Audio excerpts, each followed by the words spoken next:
नमस्कार, आपण पाहत आहे भांडा फूड न्यूज. एका दमात भ्रष्टाचारी कोमात.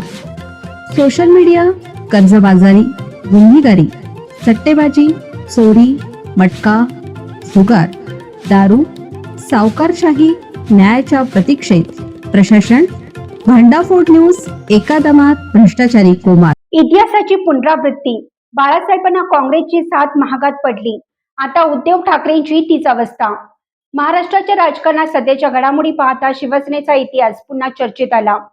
काँग्रेस असो वा राष्ट्रवादी काँग्रेस, काँग्रेसी विचारधारेच्या पक्षांशी जवळीक करणं उद्धव ठाकरे यांना भोवलं. तसे शिवसेना प्रमुख बाळासाहेब ठाकरे यांना देखील तत्सम भूमिका घेणं राजकीय दृष्ट्या अडचणीचं ठरलं होतं.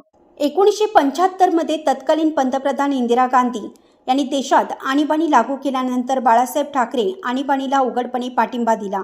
हे निमित्त मात्र झालं आणि त्यानंतर जवळपास दशकभर त्यांना पक्षासाठी मोठा संघर्ष करावा लागला.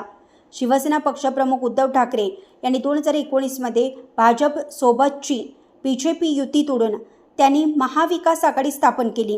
राष्ट्रवादी काँग्रेससोबत सत्तेत बसल्याचे निमित्त झालं आणि विचारधारा दूर सारल्याचा आरोप करत मूळ शिवसेनेतून फुटून एकनाथ शिंदे शिवसेना पक्ष वेगळा झाला.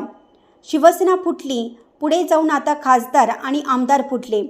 अगदी मुंबई महापालिकेचे नगरसेवक देखील फोडण्याची धास्ती निर्माण झाली.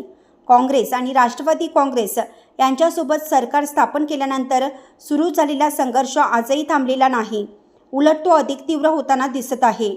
परिणामी बाळासाहेब ठाकरेंच्या वाट्याला आलेला राजकीय संघर्ष पुन्हा उद्धव ठाकरे यांच्या वाट्याला आल्याचं चित्र दिसत आहे.